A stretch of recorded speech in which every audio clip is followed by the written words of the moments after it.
तो डॉक्टर बनने का सपना है और नीट 2026 को टारगेट कर रहे हैं? बिल्कुल सही जगह पर हैं। आज हम नीट 2026 एग्जाम की A to Z जानकारी पर बात करेंगे। मतलब एग्जाम पैटर्न से लेकर एग्जाम वाले दिन क्या नियम होंगे, सब कुछ। तो चलिए शुरू करते हैं। तो आज हम क्या क्या जानने वाले हैं? सबसे पहले देखेंगे नीट 2026 की कुछ ज़रूरी डिटेल्स, फिर समझेंगे एग्जाम पैटर्न और मार्क्स को, बात करेंगे स्ट्रैटेजी और टाइम मैनेजमेंट की, एग्जाम के दिन क्या साथ ले जाना है, क्या नियम है, और आखिर में सक्सेस के लिए कुछ फाइनल टिप्स भी देखेंगे।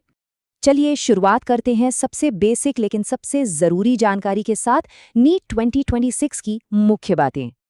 ये डेट और टाइम दिमाग में बिठा लीजिए।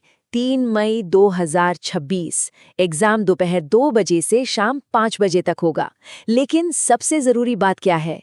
रिपोर्टिंग टाइम जो है दोपहर 12 बजे। मतलब सेंटर पर टाइम से पहुंचना बहुत ज़रूरी है, ताकि कोई लास्ट मिनट की हड़बड़ी ना हो और आप आराम से सेटल हो सकें। ठीक है, अब आते हैं एग्जाम के पैटर्न और मार्किंग स्कीम पर। देखिए, एक अच्छी स्ट्रैटेजी बनाने के लिए ये समझना सबसे पहला और सबसे ज़रूरी कदम है कि सवाल और नंबर कैसे बटे हुए हैं। ज़रा सब्जेक्ट्स के वेटेज पर नज़र डालिए। बायोलॉजी 50%। जी हाँ, आपका आधा स्कोर सिर्फ और सिर्फ इसी एक सब्जेक्ट से आने वाला है। तो जाहिर है तैयारी का सबसे अहम हिस्सा यही सब्जेक्ट बन जाता है। तो टोटल मार्क्स हैं 720। अब यहाँ एक इंटरेस्टिंग बात है, पेपर में सवाल तो होंगे 200, लेकिन करने सिर्फ 180 हैं। ये जो चॉइस मिलती है ना, ये सही स्ट्रैटेजी बनाने में बहुत काम आती है। हर सब्जेक्ट को 2 सेक्शन में बांटा गया है, ए और बी। सेक्शन ए में 35 सवाल होंगे और वो सारे के सारे करने जरूरी हैं। लेकिन सेक्शन बी में आपको चॉइस मिलती है, यहाँ 15 में से कोई भी 10 सवाल करने होते हैं। अब मार्किंग स्कीम को ध्यान से समझ लीजिए। हर सही जवाब पर मिलेंगे +4 मार्क्स, लेकिन हर गलत जवाब पर -1 मार्क भी होगा। इसका सीधा मतलब यह है कि तुक्का लगाना बहुत रिस्की हो सकता है। तो नेगेटिव मार्किंग से बचने के लिए एक सॉलिड प्लान होना ही चाहिए। तो ये रहा मार्क्स का सब्जेक्ट वाइज ब्रेकडाउन। फिजिक्स और केमिस्ट्री दोनों 180 मार्क्स के हैं, और बायोलॉजी अकेला 360 मार्क्स का। ये नंबर एक बार फिर से याद दिलाते हैं कि बायोलॉजी पर फोकस करना कितना कितना जरूरी है। तो अब तक हमने ये तो जान लिया कि पेपर में क्या आएगा। अब बात करते हैं कैसे की। मतलब एक अच्छी स्ट्रैटेजी और टाइम मैनेजमेंट, यही तो है जो तैयारी और असल परफॉर्मेंस के बीच का फर्क तय करती है। ज्यादातर एक्सपर्ट जो स्ट्रैटेजी सजेस्ट करते हैं वो ये है, सबसे पहले बायोलॉजी अटेम्प्ट करें।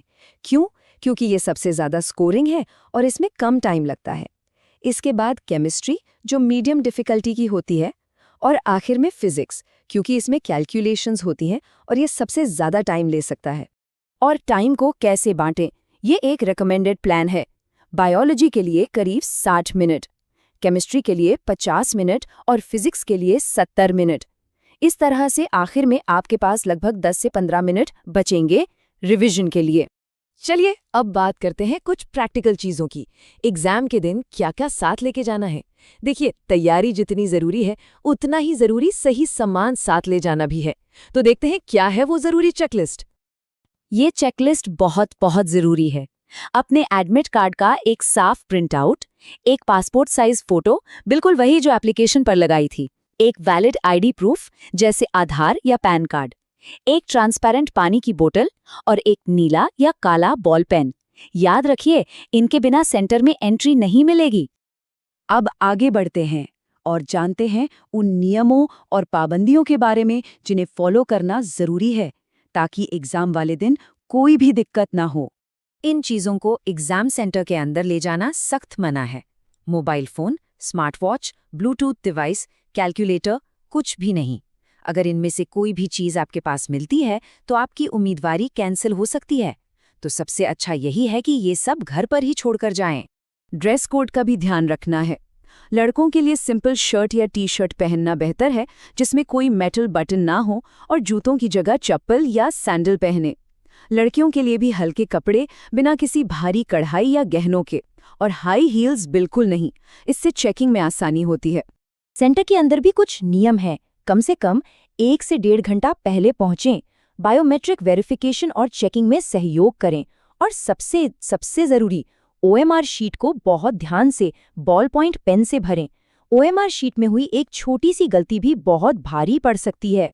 चलिए अब आखिर में कुछ ऐसी टिप्स पर बात करते हैं जो एग्जाम के दिन सही माइंडसेट बनाए रखने और बेस्ट परफॉर्मेंस देने में मदद करेंगी। ये वो आम गलतियां हैं जिनसे हर हाल में बचना है।